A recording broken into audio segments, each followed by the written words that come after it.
కథాస్రవంతి ఏటిలోని కెరటాలు కథ రచన శ్రీమతి పిఎల్ఎన్ మంగారత్నం. వినిపిస్తున్నది పప్పు భోగారావు. శ్రీమతి పెచ్చెట్టి లక్ష్మీ నాగమంగారత్నం పిఎల్ఎన్ మంగారత్నం గారు బిఎస్సి చదువుకున్నారు. 1984లో గ్రూప్ 4 సెలక్షన్లో రెవెన్యూ డిపార్ట్మెంట్లో జూనియర్ అసిస్టెంట్గా జాయిన్ అయి డిప్యూటీ తహసీల్దార్గా 2018 డిసెంబర్లో కాకినాడలో రిటైర్ అయ్యారు. చిన్నప్పటి నుండి ఎన్నో పుస్తకాలు చదవడం వలన రచనల వైపు దృష్టి మళ్లింది.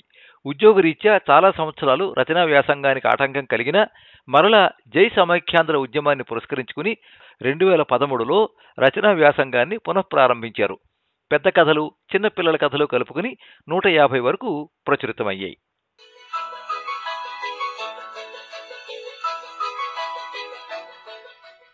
ఉదయం కాఫీ చేసుకుని త్రాగుతూ పేపర్ తిరిగేస్తున్నాడు శశిమోహన్. దుబాయ్ వాళ్ల సహకారంతో నడిచే ఓ సిరమిక్స్ కంపెనీలో అసిస్టెంట్ జనరల్ మేనేజర్గా పనిచేయడం కోసం ప్రమోషన్ మీద గుజరాత్ దగ్గర ఉన్న బరోడాకు వచ్చాడు. అందుకు స్థిర నివాసమైన హైదరాబాద్ నుండి కుటుంబాన్ని మార్చకుండా ఒక్కడే వచ్చి ఉంటున్నాడు. ఇలాంటి నేపథ్యంలో చాలా రోజులుగా రావలసిన ఓ ఫోన్ కాల్ కోసం ఎదురు చూస్తున్నాడు. ఈ రోజైనా రాకపోతుందా అన్నట్లు. ఎదురుచూపులుగానే మిగులుతున్నాయి. తమ సొంత ఊరైన కోనసీమ ప్రాంతంలో ఉండే చెల్లి ఇంట్లో జరగాల్సిన శుభకార్యానికి ఆట్టే సమయం లేదు. అలా అని తనకు పిలుపు లేదు. ఇంట్లో కూతురి పెళ్లి చేసుకుంటున్నా చెల్లికి తనెందుకు గుర్తు రావడం లేదో అంతుపట్టడం లేదు. పోనీ బావమరిది గణపతి ఎవరు? సొంత మేనత్త కొడుకే. చిన్నప్పటి నుండి ఒకే ఇంట్లో తమతో పాటు తిరిగినవాడే కదా. అయితే మానవ సంబంధాలన్నీ ఆర్థిక సంబంధాలే అన్నట్లు తమ మధ్య ఈ దూరాన్ని ఆర్థిక లావాదేవీలే సృష్టించాయి. చదువు పూర్తయిన తర్వాత, అంటే 30 ఏళ్ల కిందట బ్రతుకు తెరువు కోసం తమ అన్నదమ్ములిద్దరూ హైదరాబాద్ను వెతుక్కుంటూ వెళ్లినందుకు ఇంటి అల్లుడైన గణపతి అత్తవారింట్లో ఉండిపోయిన కారణంగా అత్తవారి ఆస్తి తమదే అనుకున్నాడు. అన్నీ సక్రమంగా జరిగితే చెల్లి నుండి పిలిపొస్తే తను ముందుగా బయలుదేరి హైదరాబాద్ వెళ్లి తన కుటుంబంతో పాటు తమ్ముడు రఘునందన్ రావు కుటుంబాన్ని కలుపుకుని అందరూ కలిసి 2 కార్లలో తమ సొంత ఊర్లో జరిగే చెల్లెలి కూతురి పెళ్లికి వెళ్లాలని అనుకున్నాడు. పల్లెటూర్లకు దూరంగా ఉండే తమ పిల్లలు తాతగారి ఊరు చూడాలని ఆశపడుతున్నా రోజులు గడిచిపోతూ ఉండడం అందర్నీ నిరాశకు గురిచేసింది. అయినా శశిమోహన్కి ఆశ చావలేదు. ఏమూలో మిణుకుమిణుకుమంటుంది. పాత విషయాలన్నీ మరిచిపోవాలనే కదా చెల్లెలి కుటుంబంతో మాట తేడాలు వచ్చినా మేనకోడలు పెళ్లి కుదిరిందని తెలిసి తను దూరంగా ఉంటున్నందుకు మేనమామ పెట్టుపోతల్లో లోపం రాకూడదని ముందుగానే 10,116 తన తోడలుడు వెంకటేశం ద్వారా చెల్లెలికి అందజేయించాడు 2 నెలల క్రితం. అవి అందుకున్న తర్వాతైనా చెల్లెలి మనసు కలగలేదా అన్నది మెదడు తొలిచే ప్రశ్న. అతని ఆలోచనలు అలా సాగుతున్నందుకేమో సెల్ మోగి అనుకున్న పేరే స్క్రీన్ మీద కనపడడంతో ప్రాణం లేచి వచ్చినట్లయింది. చెల్లి పలికేడు ఉద్వేగంతో, కళ్ల ముందు మనిషి కనపడినంత సంబరంగా. అన్నయ్య, ఎలా ఉన్నావు? బాగానే ఉన్నానే. ఏమిటి సంగతులు? మనసంతా దూది పింజలా తేలిపోయింది. వచ్చే గురువారం అంటే 16వ తేదీన మా పెద్దపిల్ల బంగారి పెళ్లి, అందుకని ఫోన్ చేశాను. వీలు చూసుకుని రా మరి. దాంతో ఒక్కసారిగా పట్టరాని కోపం వచ్చినట్టయింది. అదేంటి చెల్లి, 16వ తారీఖున పెళ్ళిని ఈరోజు చెప్తున్నావా? నాకు మధ్యలో టైం ఎంత ఉందో తెలుసా? సరిగ్గా 3 రోజులు కూడా లేవు. నేనెప్పుడు బయలుదేరి వస్తాననుకున్నావు? అసలు మన ఊరికి నేను ఎంత దూరంలో ఉంటున్నానో నీకు తెలుసా? అడిగాడు బాధగా. ఏదో ఈ పెళ్లి పనుల వల్ల టైం దొరకలేదన్నయ్యా. ఇప్పుడు చేద్దాం అప్పుడు చేద్దాం అనుకుంటుండగానే టైం గడిచిపోయింది. ఇంట్లో మరెవరున్నారు కనుక ఏ పని చేసుకోవాలన్నా నేను ఆయనే. ఫోన్ చేసి చిన్నన్నయ్యని కూడా పిలిచాను. ఇద్దరూ కలిసి రండి అంటూ మరే మాటలకి తావివ్వకుండా హడావిడిగా ముగించేసింది చెల్లి కళామణి. ఒకప్పుడు అన్నయ్యలంటే ప్రాణం పెట్టేదిలా ఉండే చెల్లి ఇప్పుడు అన్నయ్యలతో ఫోన్లో మాట్లాడడానికే వీలు కానట్టు తయారైంది. అంతలోనే కర్తవ్యం గుర్తుకొచ్చింది. ఇక ఆలస్యం లేకుండా భార్య కాంతిమతికి ఫోన్ చేసి, మా చెల్లి ఫోన్ చేసింది, ఇప్పుడు కూతురి పెళ్లికి రమ్మని. ఆఫీసులో లీవ్ పెట్టి మధ్యాహ్నం ఫ్లైట్కి బయలుదేరి సాయంత్రానికల్లా హైదరాబాద్ వచ్చేస్తాను. మనిద్దరికి 4 రోజులకు సరిపడా బట్టలు, కావలసిన సామాన్లు సర్ది ఉంచు. రేపు సాయంత్రానికి నరసాపురం ఎక్స్ప్రెస్ దొరికితే సరి, లేకపోతే బస్సు అయినా పట్టుకోవాలి. చెప్పకపోతే నెపం తన మీద ఉండిపోతుందని చివరి నిమిషంలో పిలిచింది. ఇప్పుడైనా పిలిచింది కాబట్టి మనం వెళ్ళాలి, లేకపోతే పిలిచినా రాలేదని ఊళ్ళో వాళ్ళకి కారణం చెబుతుంది. అలాగే తమ్ముడికి ఫోన్ చేస్తాను. వాళ్ళిద్దరూ కూడా బయలుదేరితే మొత్తం 4 కలిసి వెళ్ళి వచ్చేద్దాం. ఇంత హడావిడిలో పిల్లలు మనవలతో ప్రయాణం కష్టం అంటూ చెప్పేశాడు కార్యోన్ముఖుడై.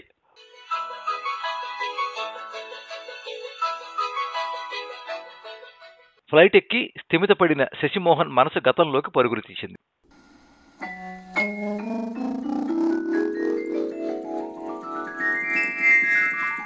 శశిమోహన్ తండ్రి కామంచయ్య ఆ ఊర్లోకెల్లా పెద్ద మోతుబరి రైతు.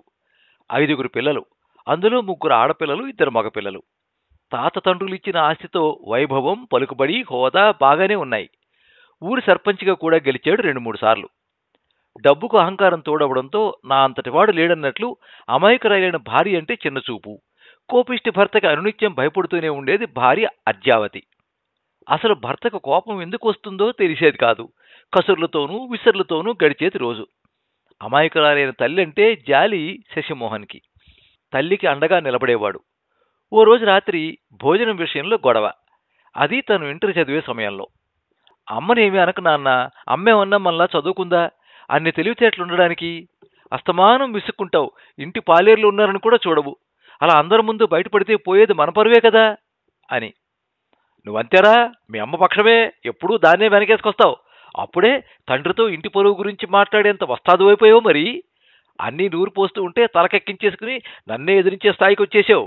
నీకు తండ్రి అంటే విలువ లేదు, గౌరవం మర్యాదలు అంతకంటే లేవు అంటూ భార్య మీద ఉన్న కోపం కొడుకు మీద చూపించాడు. అయ్యో, వాడినేమీ అనకండి, ఏదో చిన్నతనం, నువ్వు ఊరుకోరా పండు అంటూ కొడుకుని కసిరి, అయినా ఇంట్లో కోళ్లు 3 గుడ్లే పెట్టాయి. ఈ పూటకు ఉన్న గుడ్లతో పులుసు పెట్టొచ్చని గుడ్డుని 2 ముక్కలు చేశాను.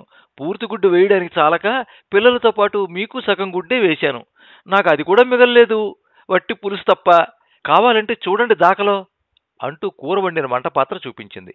అయినా తానెత్తు పెరిగిన కొడుకు నిలదీయడంతో కోపంగా అర్ధాకలితోనే భోజనం ముగించి లేచిపోయాడు. తప్పైపోయింది, ఇంకోసారి మీకు అలా అరగుడ్డు వెయ్యను, ఇంట్లో కూరగాయలు లేక అలా చేశాను అంటూ క్షమాపణలు చెప్పింది కన్నీళ్లతో. ఆ రోజుల్లో పల్లెటూర్లలో సంత రోజున తప్ప కూరగాయలు దొరకవు, ఏవైనా చేలలో కాస్తే తప్ప. అలా తల్లి విషయంలో తండ్రితో సయోధ్య కుదరలేదు. చిన్న చిన్న విషయాలకే చాలా రోజుల పాటు తండ్రి కొడుకులకు మాటలు ఉండేవి కావు. వట్టి పుణ్యానికే కొడుకు మీద నిప్పులు చిరిగేవాడు. దాంతో విసిగిపోయిన శశిమోహన్ తెలిసిన వాళ్ల ద్వారా హైదరాబాద్లో ఓ టైల్స్ కంపెనీలో ఓ చిన్న ఉద్యోగం సంపాదించుకున్నాడు. అలా అదే ఇంతింతై ఒటిడింతై అన్నట్లు ఇప్పుడు ఉన్నత స్థాయిలో ఉన్నాడు శశిమోహన్. శశిమోహన్ తర్వాత డిగ్రీ పూర్తి చేసుకున్న తమ్ముడు రఘునందన్ రావు కూడా సిటీ బాటే పట్టాడు. నెమ్మదిగా అందరికీ పెళ్లిళ్ళైపోయి పిల్లలు పుట్టుకొచ్చారు. పెద్ద పిల్ల, చిన్నపిల్ల భర్తలతో వెళ్ళిపోతే నడిమధ్య పిల్ల అయిన కళామణిని మాత్రం మేనలుడికి ఇచ్చి చేసినందుకు కొడుకులు దూరంగా ఉండడంతో అల్లుడిని ఇంట్లోనే ఉంచేసుకున్నాడు కామంచయ్య. అలా 20 ఏళ్ల తరువాత కాలం చేశాడు కామంచయ్య. ఎన్నాళ్ళని అత్తవారింట్లో ఉంటావు? నీకంటూ ఓ సొంత కూడా ఉండాలి కదా, ఎప్పటికైనా అది నీ బావమరుదులు ఇల్లే గాని నీ సొంతం కాదు అని అందరూ అనడంతో ఊరిలోనే కట్నం కింద ఇచ్చిన కొబ్బరి తోటలో ఇల్లు కట్టుకున్నాడు గణపతి. అప్పుడు కళామణి కూడా సొంత ఇంట్లోకి వెళ్ళిపోవడంతో ఒంటరిగా ఉండలేక అర్జావతి కొడుకుల దగ్గరకు హైదరాబాద్ వెళ్ళిపోయింది. ఆ తర్వాత కొడుకులిద్దరూ ఆస్తుల లెక్కలు వేసుకున్నారు. ఆదాయం పెద్దగా కనిపించలేదు. తల్లిని అడిగితే లెక్క చెప్పలేకపోయింది. చివరికి అంతా అల్లుడే చూశాడు అంటూ తేల్చింది. అదే అడిగాడు తను, పక్కన తమ్ముడిని ఉంచుకుని. అలా అడగడం నామోషిగా భావించింది చెల్లెలు. మీరు ఉద్యోగాలుంటూ దేశాలు పట్టుకుపోతే మాకంటూ ఏమీ మిగిల్చుకోకుండా నా భర్తే ఇంటిని పట్టుకు వేళ్లాడి ఆస్తులను పెంచాడు. దానికి విలువ లేకపోగా లెక్కలు అడుగుతున్నారా? అంతా ఇంటికే ఖర్చు అయిపోయింది, మేమెవరికి బాకీ లేం అంటూ ఎదురుదాడికి దిగింది. రాబోయే పరిస్థితికి ముందస్తుగా సమాధానాలు సిద్ధం చేసుకుని దానిలా. అలా కొబ్బరితోట బావమరి దగ్గర నుంచి తీసేసుకుని ఓ కౌలుదారికి అప్పగించి వచ్చేశారు అన్నదమ్ములు. అదే గొడవలకు దారితీసింది. తర్వాత ఏడాదికే తల్లి కన్నుమూసింది. అలా 4 ఏళ్లుగా ఆ పల్లెటూరికి వెళ్ళింది లేదు అన్నదమ్ములిద్దరు. మళ్ళీ ఇప్పుడే చెల్లెలి పిలుపు మేరకు సొంత ఊరికి వెళ్లాలనుకోవడం. అలా ఆలోచనలో ఉండగానే ఫ్లైట్ హైదరాబాద్ చేరుకుంది.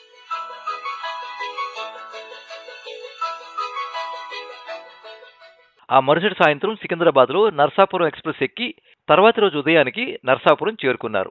రైలు దిగిన నలుగురు గోదావరి మీద పడవ దాటి టాక్సీ బుక్ చేసుకున్నారు. మామూలుగా అయితే అక్కడి నుంచి రాజోలు వైపు పోయే బస్సు ఎక్కి ఊరి వైపు వెళ్లే అడ్డరోడ్డు దగ్గర దిగి 5 కిలోమీటర్లు నడిచి తమ సొంత ఊరు చేరుకుంటారు. అప్పటికి ఏ మధ్యాహ్నమో అవుతుంది. ఈ రోజున ఊరి కంకర్ రోడ్డు పడి ఇంటి ముందుకే వచ్చింది టాక్సీ ఉదయం 10 గంటలకల్లా. కారును చూసి వచ్చింది ఎవరో గుర్తుపట్టి చేతులు ఊపుతున్నారు దగ్గర వాళ్ళు. అప్పటికి చెల్లి ఇంట్లో మంగళవాయిద్యాలు మోగుతున్నాయి. పెళ్లి కూతుర్ని చేస్తూ ఉండొచ్చు. మరోపక్క పూలతో కళ్యాణ మండపం అలంకరణ జరుగుతోంది. కానీ వీళ్లకే అక్కడికి దగ్గరలోనే తాళం పెట్టి ఉన్న తమ సొంత ఇంట్లోకి అడుగుపెట్టే వీలు కనిపించలేదు.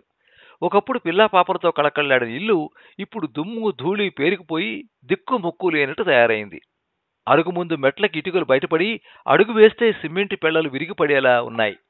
ఎలాగో వెళ్లి తలుపులు తెరిచినా నడవ అంతా నిలువెత్తు పిచ్చి మొక్కలు మురిచిపోయి భయం గొలిపింది. దాంతో ఎదురుగుండా ఉండే పెదనాన్న అనంతరాములు గారింట్లో స్నానాధికారులు ముగించుకుని పెళ్లింటికి బయలుదేరారు. ఆ అన్నదమ్ముల రాక అందరికీ ఆనందాన్ని కలిగిస్తే చెల్లికి బావమరుదికి మాత్రం ఆశ్చర్యాన్ని కలిగించింది.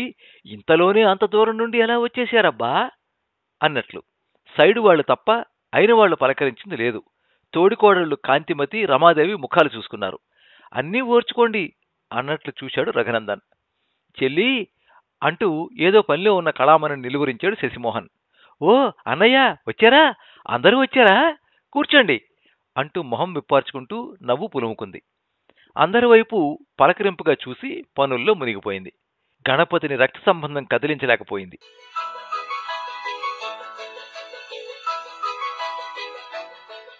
తెల్లవారుజాము 4:30 ముహూర్తమేమో. మధ్యరాత్రి 1 గంట వరకు రిసెప్షన్ అంటూ జనాల్ని కూర్చోబెట్టేశారు. ఆ రాత్రి ఎవరికి నిద్రలేవు.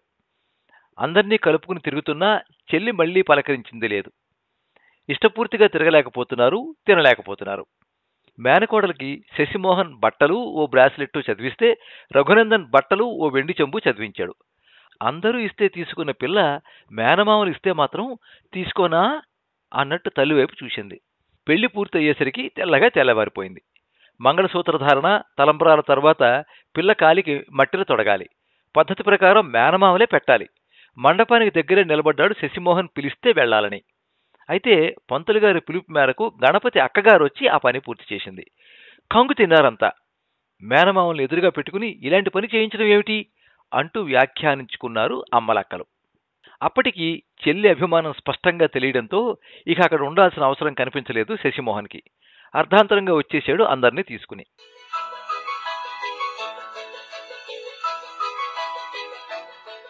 ఆ పూట ఎలాగో గడిస్తే మళ్లీ సాయంత్రానికి హైదరాబాద్ తిరుగు ప్రయాణం. విషయం తెలుసుకున్న అనంతరాములు కోడలు జయశ్రీ ఆలోచనలో పడింది. వాళ్ళైతే ఈ పూట పెళ్లివాళ్ళింట్లోనే భోజనాలు చేస్తారు. మరి పెళ్లింటి నుంచి అలిగి వచ్చేసిన వాళ్ళ మాట ఏమిటి? సాయంత్రం వెళ్లేంతవరకు ఏం తినకుండా ఎలా ఉంటారు?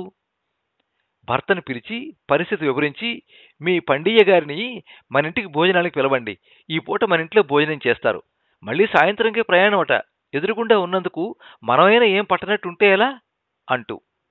భార్య సూచన బాగానే అనిపించింది నాగరాజుకి. గత్యంతరం లేని పరిస్థితిలో ఒప్పుకున్నాడు శశిమోహన్. అలా తర్జన భర్జనలో ఉండగానే ఎవరేమన్నారో గాని అరగంట తర్వాత పెళ్లి పనులు పక్కన పెట్టి కళామణి భర్తతో కలిసి వచ్చింది అన్నగారి దగ్గరకు.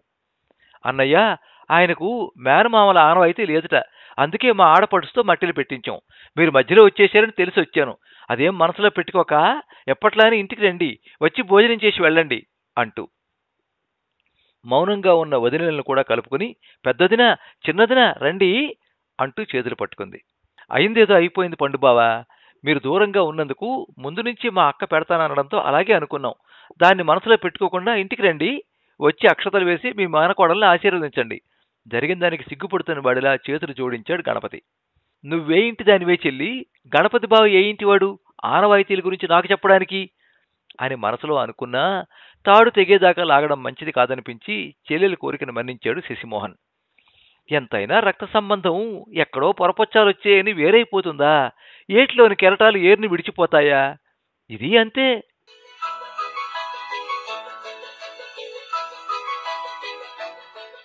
మీరింతవరకు ఏటిలోని కెరటాలు కథ విన్నారు. రచన శ్రీమతి పిఎల్ఎన్ మంగారత్నం. వినిపించినది పప్పు భోగారావు. ఈ కథ పాలపిట్ట మాసపత్రిక 2024వ సంవత్సరం ఉగాది కథల ప్రత్యేక సంచికలో ప్రచురితం అయ్యింది. ఈ వీడియోని లైక్ చేయండి, మీ మిత్రులందరికీ షేర్ చేయండి. ఇలాంటి మరిన్ని మంచి కథలు వినిపించడానికి ఈ ఛానల్ని సబ్స్క్రైబ్ చేసుకోండి. పక్కనే ఉండే బెల్ ఐకాన్ని క్లిక్ చేస్తే ఇలా అప్లోడ్ చేసే వీడియోల వివరాలన్నీ కూడా మీకు ఎప్పటికప్పుడు నోటిఫికేషన్ ద్వారా తెలుస్తాయి. ఎప్పుడు మీ అభిమానాన్ని కోరుకునే పప్పు భోగారావు. సర్వే జనాః సుఖినో భవంతు. కథా స్రవంతి.